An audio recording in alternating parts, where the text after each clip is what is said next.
Hello, everybody. Today, we are maybe, possibly, hopefully going to paint this car, but there is a chance that it's not going to happen.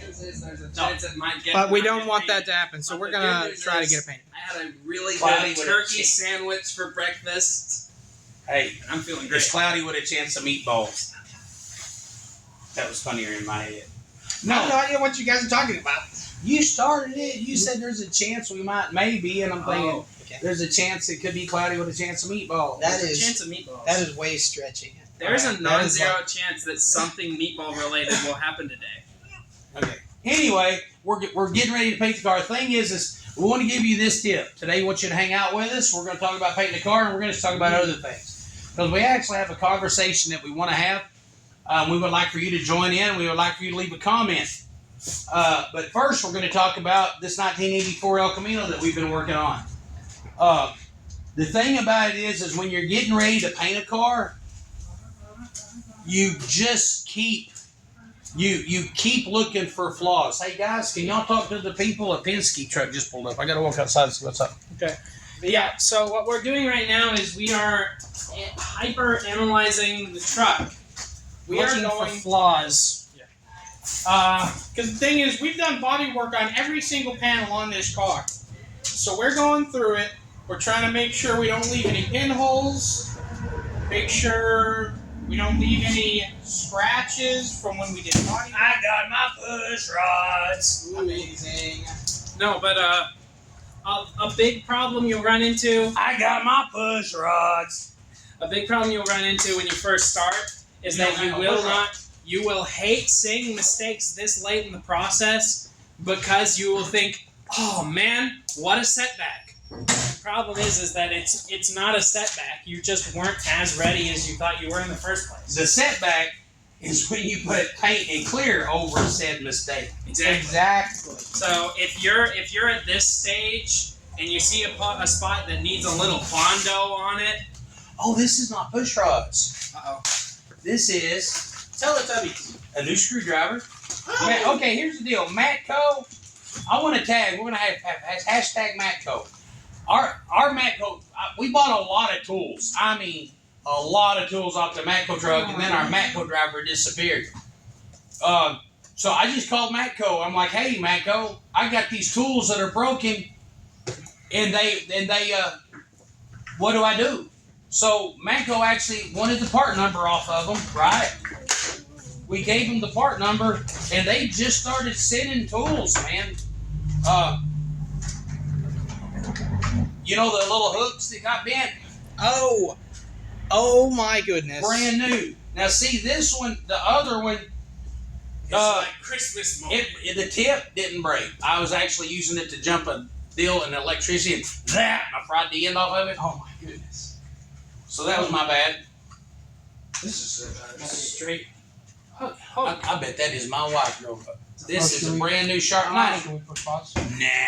Look at him, guys. Hey, Tony.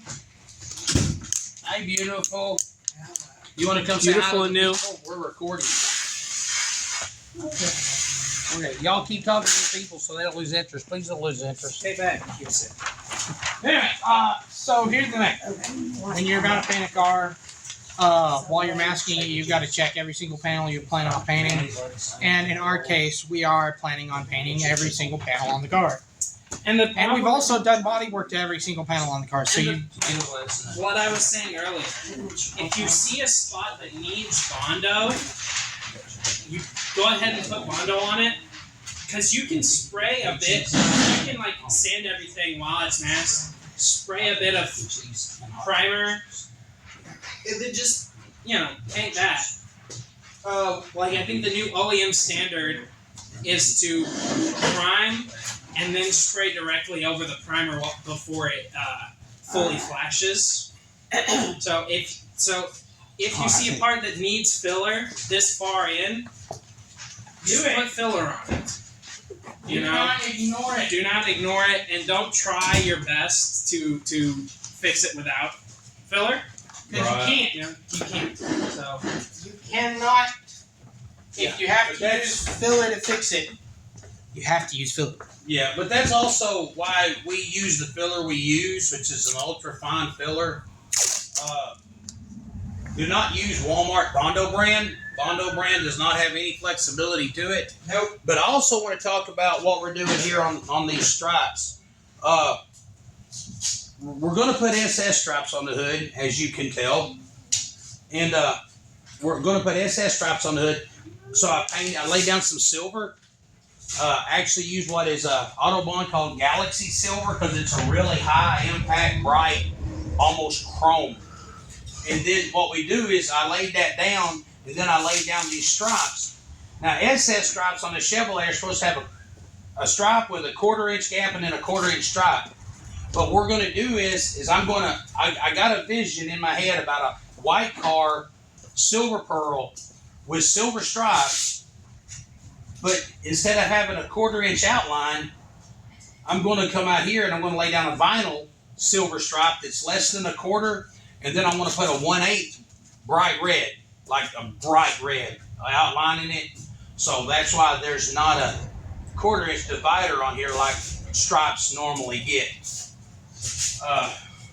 So anyway, that's where we're at on this. And like I said, I hope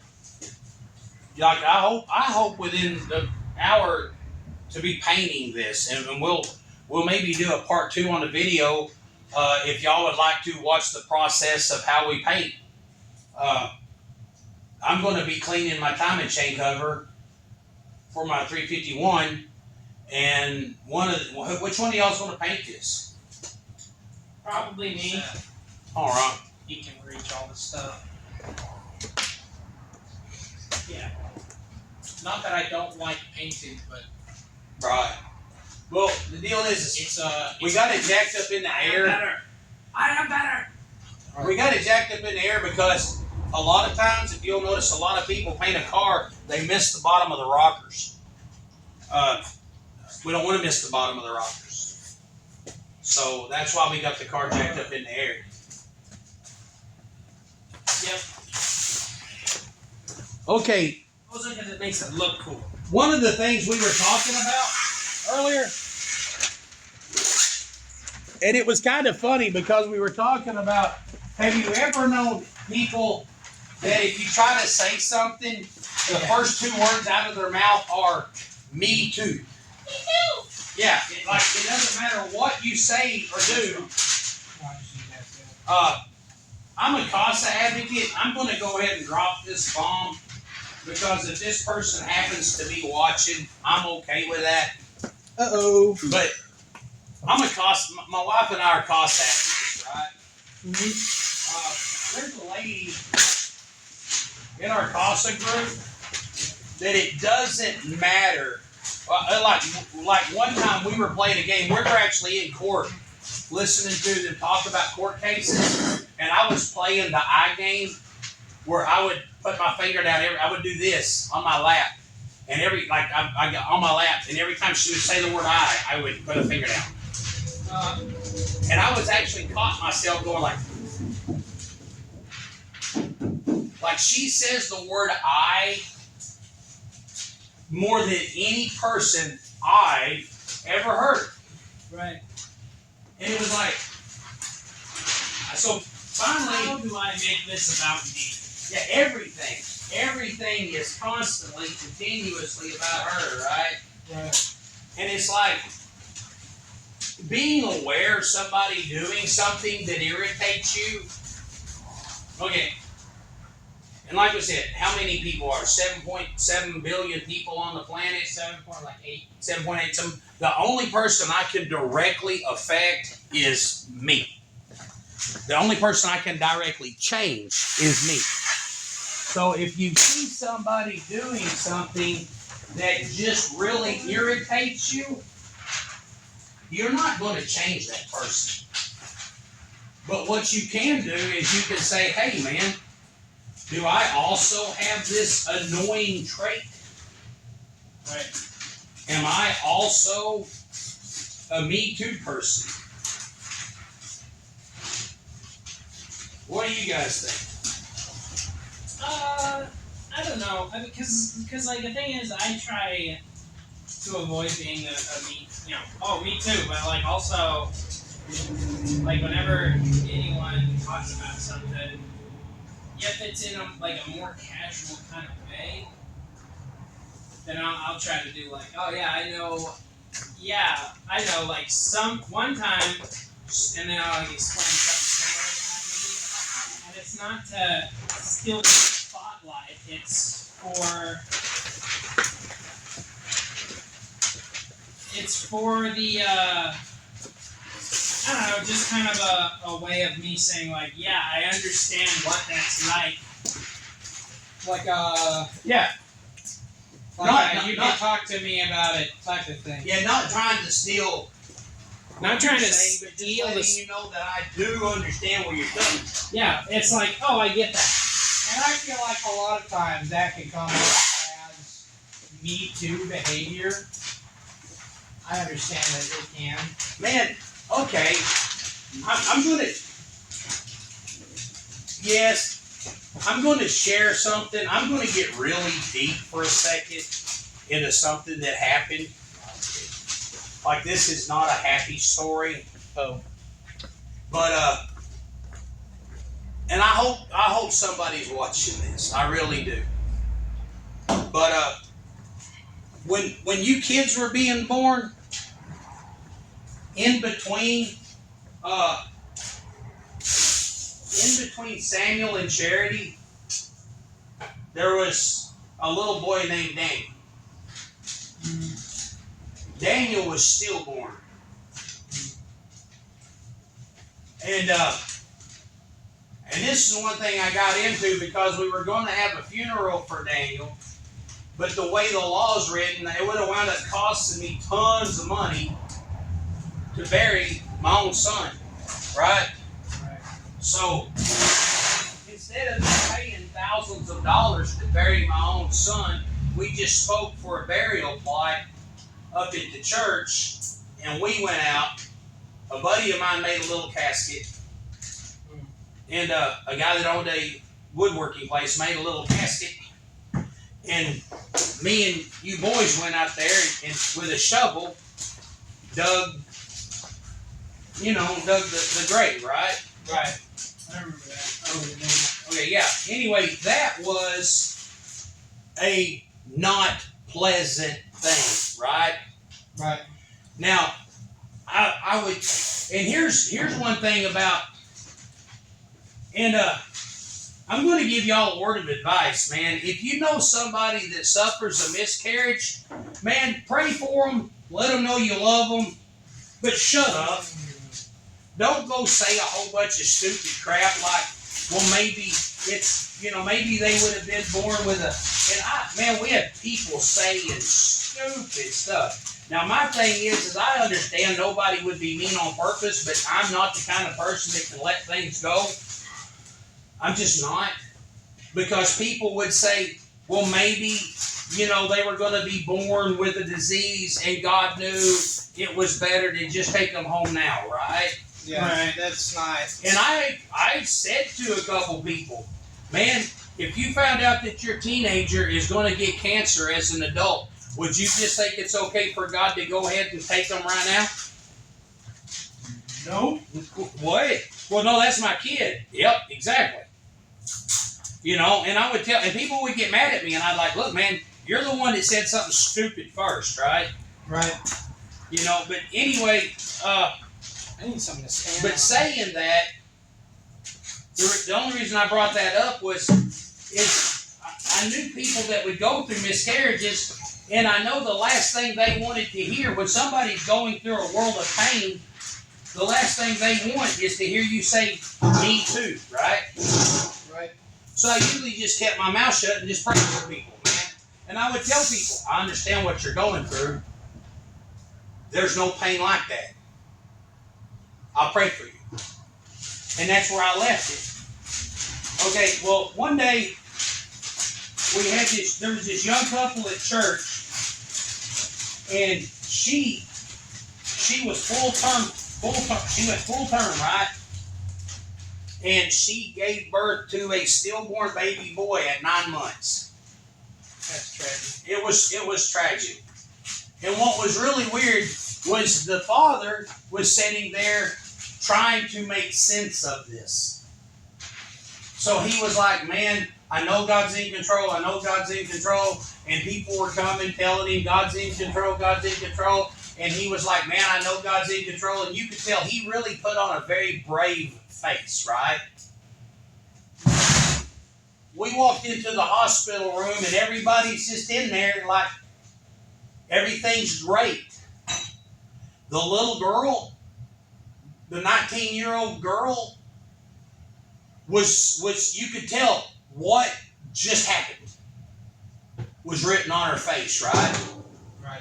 And everybody was patting her on the back, telling her it's all okay. And you could tell it's not okay was written in her eyes. Right. So I did, man. I walked up to this girl and I said,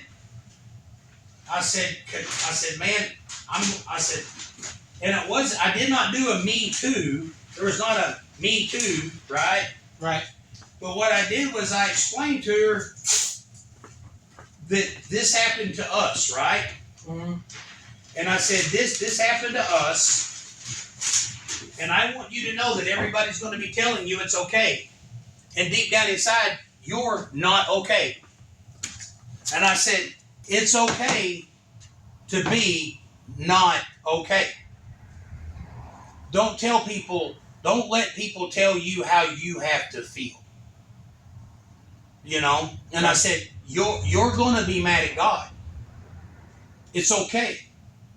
It's okay to be mad at God. God's not afraid of that. Just don't ignore it. Don't ignore the fact that you're mad at God and ignore it to the point that you let it separate you from God. I said, if you love somebody, if you're mad at a stranger, you can write them off. They're gone. There's a truck driver up in Salem, Oregon that flipped me off one day and I didn't do anything wrong. And you know what I did? Nothing. I wrote him off. There's no room in my universe for you, you rude guy, right? Right. But if somebody that you love, if you get angry at someone you love, you need to let them know. Because that needs to be remedied. Yep. We're just going to put plastic in the rest of that, okay? All right. I just did. Yeah, that's good. But I said, here's the deal. You're going to be mad at God? Tell God. Say, God, I am angry at you. If you want to scream, you scream. You scream just as loud as you can. Don't let people tell you that you need to just accept anything. And all of a sudden, she started bawling. She started crying and she started screaming. And she cried, and her husband, and then all of a sudden her husband was just a 20-year-old dude. Man, he was a kid. And it dawned on him, man, he's been so interested in him coming to terms with it that he forgot that his job in this world is to be her husband. Mm-hmm. He forgot that. And that's cool. That's easy to forget, especially if you're 20. Especially if that also happened to you. Right? Well, yeah, because it happened to him. But miscarriages don't just happen to women. Miscarriages happen to dads also. yeah, but they happen to both people, and you can't just Right. You can't just say, "Oh, what happened to me." So it's easy to forget something like that when you're only 20 years old and your first child just died. Yes. Yeah. Exactly. So anyway, what I'm getting at is, it's okay to let other people know that you've been there and you kind of understand, right? Yeah. But if somebody's hurting, here's the deal: if somebody's hurting and they're expressing to you that they hurt, your response should not be, okay, let's make it about me now. Right. Because that's what most people do. Yeah. Yeah. And I guess one thing that sucks about it is a lot of times it's not even on purpose.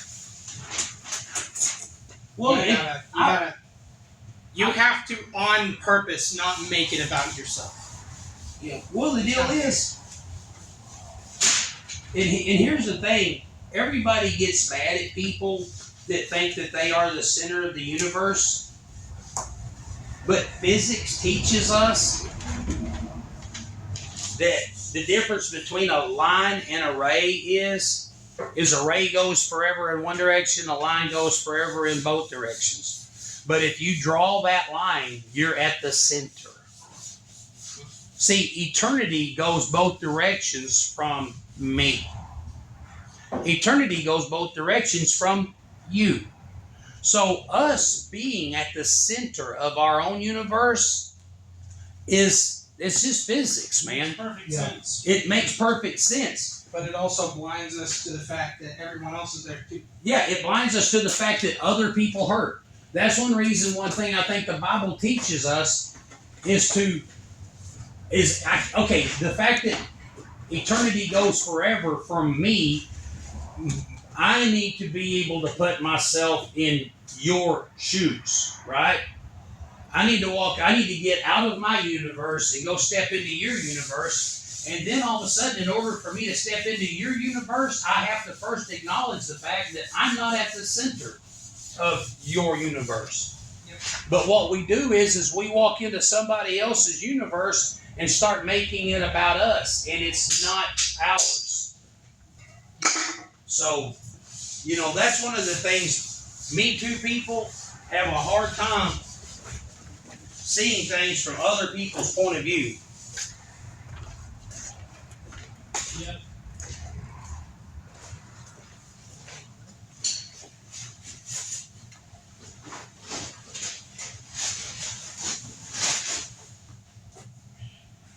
But that's one thing too is, man, like when we left the hospital after that, I was with a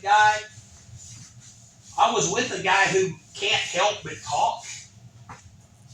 And he started like, man, isn't that great how things work out? And I was like, what? He goes, well, man, you lost a kid so that when we went to the hospital, you talked to her, you could understand where she's coming from. Man, isn't that awesome? No. And I looked at the guy and I said, you're telling me it's cool that my son died so that I can relate with somebody else? I said, man, you need to practice the art of shutting up. Yeah. Instead of you thinking it's cool that I can relate, maybe your heart needs to be broken for both people. Right. And it is possible to have a viewpoint of it's good that God put someone in the room that can relate to it. That could relate. Right? That's how you're supposed to word it. It's cool that God put you there because you had the similar experience. Well, it's really cool that God forced you to go through the same thing so that eventually you could meet someone who was going through it and Yes. What I would say is I would honestly say that I have a right to say, God, thank you for letting me be able to help, right? Yeah, but you don't know. Nobody else has a right to say that. Yeah. Honestly, he didn't have a right to say anything other than God is good. Yep. Right. And here's another, a lot of people are incapable of just shutting up. Yep. I think shutting up is a superpower because apparently a lot of people don't have it. Not everyone can do it. Not everyone can do it. We're gonna put plastic in the bed. Yep. Okay, man, we're getting there, man. Yeah, we're getting pretty close. We're gonna have to get pits out of the tailgate for a little bit. All right. We should still be able to paint this today. We'll still be able to paint this today. I think so. Yeah, y'all are fixing. Hey, if you need to put in some spot putty or whatever, go ahead and put it in the pits in the tailgate, and then y'all can go ahead and go to lunch. And then I'll wait for my sandwich. When my sandwich gets back, we'll spray a little bit of primer, And then start painting. and we'll start painting. Hey, okay, man. Like I said, the next time y'all see this El Camino, it is going to be white. Mm-hmm. Yes, sir. You know what we need to name it? It's got 525 horsepower, right? Right. It's got a 525 horse, 383 stroker with a 350 turbo automatic with a stall speed converter. I don't know what kind of gears it's at, probably the wrong ones. But anyway, with 525 horsepower and the color we're going to paint it, I think we need to put a thing on the windshield that says white power. I was thinking Gosh, Dad. Hi-Ho Silver. But that Come works too. on. That's pretty good. Come on, man. What's wrong with white power? Everything. Did you see that meme for the Power Rangers? Yeah. We're going to end on this. The red Power Ranger said red power. The blue one said blue power. The green one went green power. And the white one went sup, guys. Oh my gosh, dude. All right. Hey, we want to thank y'all for joining us. Like I said, we're talking about painting this El Camino today. I'm excited about it. It's going to be a good-looking car. It's going to be the 15th white El Camino that I painted. Yay. So It's happy. gonna have a pretty little pearl in it. It's going to have some silver mica. Yeah, it's going to pop. It really is. He's going to get an air dam for it later. That's going to help. I'm hoping he gets some kind of wheels other than those 14-inch fart things. But it's all up to him. For our pictures, I'm thinking about throwing on some Kragers. You know, what do you think? I just thought of something about what we were talking about earlier. Right on. So I didn't hear a single thing you said. So here's the thing. Kind of like earlier when you were saying, like, you know, it's okay to not be okay. I think part of the whole, you know, shut up before you stick your foot in your mouth type thing is don't commit to toxic positivity, because the thing is sometimes things just are not okay. Yep. Well, okay. Because if you just pretend everything is okay, then it's not gonna get any better. Okay, can I want to add to that because that's what I do, but I want to make sure I'm on the same page as you, okay? Okay. Have you ever done something wrong? It's what I preached about yesterday. The gift of guilt. The gift of shame, right? Right. People think feeling guilty or feeling ashamed is a bad thing, but if you've done something wrong, feeling guilty is the right way to feel. Yeah. Okay, have you ever done something wrong and then people tell you to not beat yourself up over it? Yeah. If you've done something wrong and you've hurt somebody, maybe beating yourself up is exactly what you need to do. Yeah, maybe it's the correct... Maybe if you've been a turd muncher, you need to feel like a turd muncher. Yeah. You know, this whole negative, I like the way you say toxic positivity. I don't know where I heard it. I've never heard that, I but that, started saying it recently. I heard it somewhere like a couple of years ago, and I'm like, man, that's kind of like sitting behind a fence saying, nothing's wrong over there when everything's okay on this side of the fence, but it's not. But the thing is, I realized it works if bad stuff's on your side of the fence too, and you just keep saying everything's okay. yeah. Sometimes things are not okay. Sometimes things are bad. Sometimes things are bad. I like that. Don't fall victim of toxic positivity. Yeah. Yeah. All right. Well, hey, Seth, have you got anything you want to say?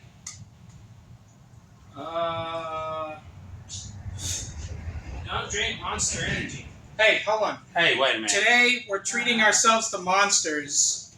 Because You've got to drink water. Drink water. Mostly. You cannot use Monster as a replacement for water. So, we are giving ourselves a Monster treat today. Yep. You cannot live off of Monster. You can't. Drink water.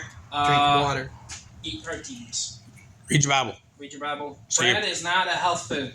Bread is not healthy. It's not. A lot of people think it is. A lot of people think, oh, I'm healthy. I ate bread. I don't know anybody that thinks bread is healthy. You'd be surprised. I would be because You'd be surprised. People like Because it's whole our grain. age. What's It's like? whole grain. Dad. Here's the it doesn't matter. It's whole grain. Here's the Dad. thing. Here's the And thing. it's heavily I know. processed. Junk. Even the grain bread, not the white bread. It's not good for you. Except Hawaiian sliders. Hawaiian sweet rolls. Hawaiian sweet rolls are healthy. And they have to be. Because I promise I would Just- die with a smile on my face they if I get just- some sliders. Have Here's to. the thing. I know I'm probably too overweight to be considered healthy, Right. but here's the thing. I get up every day. I go to work. I'm fine. I know so many people my age that like they don't eat any protein. You can like see through their skin. They're too skinny. They can't. And I'm not talking about like a healthy fit. I'm talking about like they've got no muscle mass. Tapeworms. They've got no muscle mass. You know, and it's the thing is, eat enough protein to get yourself through the day. Right. Maybe not as much as me, but you got to have some protein. All right. And go on Netflix and watch the movie The Forge. The Forge. Go on Netflix and watch it. Okay. We need to do a movie review on The Forge pretty soon. Well, then maybe me and Seth will watch it. You need to go home and watch it. Go watch Chuck. I'm going to watch Chuck. Yeah. All right. Hey, God bless y'all. Thank you for joining us. And when we come back, we'll have a white El Camino.